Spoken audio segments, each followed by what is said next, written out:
L'injustice sociale dont sont victimes les ouvriers de la société Mèche Amina, inquiète Dr Kodjoviton, leader du parti Nouvelle Vision. Dans un post sur le réseau social Facebook, l'acteur politique, analysant la situation sociale qui prévaut au Togo, a déploré le cas de cette société. Il dit interpeller le chef de l'État, les membres du gouvernement, les députés à l'Assemblée nationale, les leaders politiques, les leaders de la société civile, la diaspora et les acteurs majeurs de notre économie à se pencher sérieusement sur le problème. La situation sociale dans notre pays a atteint un niveau plus qu'inquiétant. Les efforts fournis par les autorités gouvernementales n'ont pas suffisamment d'effet.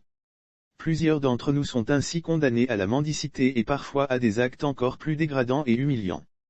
Ce n'est plus une surprise de voir des gens perdre leurs proches car n'ayant pas suffisamment de moyens pour les amener à l'hôpital ou pour acheter les produits. Pendant ce temps, faire les courses au marché devient un luxe. Que dire de l'enseignement et de l'éducation? Les disparités y sont palpables. Les lieux de culte devenus pour beaucoup un lieu d'exhibition de nouvelles tenues et des centres commerciaux pour certains pasteurs, on y ressent la différence comme un péché.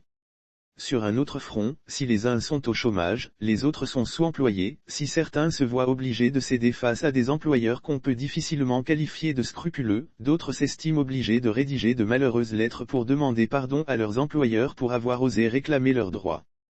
La situation est très inquiétante, oui. C'est d'ailleurs la raison pour laquelle je ne saurais rester silencieux face à la crise que traversent les employés de la société Amina et de bien d'autres encore dans notre pays.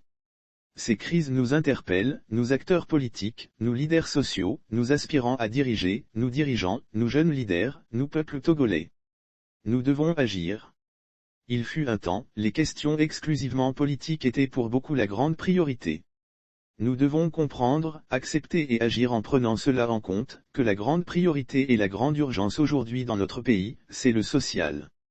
Surtout par ces temps qui courent. Le Togolais doit vivre.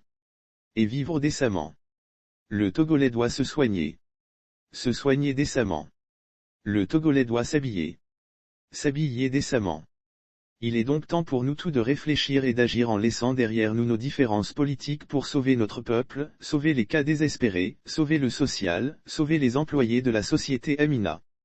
J'interpelle ici le chef de l'État, les membres du gouvernement, les députés à l'Assemblée nationale, les leaders politiques, les leaders de la société civile, la diaspora et les acteurs majeurs de notre économie à se pencher sérieusement sur le cas société Amina ainsi que sur les autres cas médiatisés ou non médiatisés afin qu'ensemble nous trouvions solution à notre peuple. Après tout, c'est cela notre mission. Que le Très-Haut bénisse le Togo et qu'il nous comble de sa sagesse.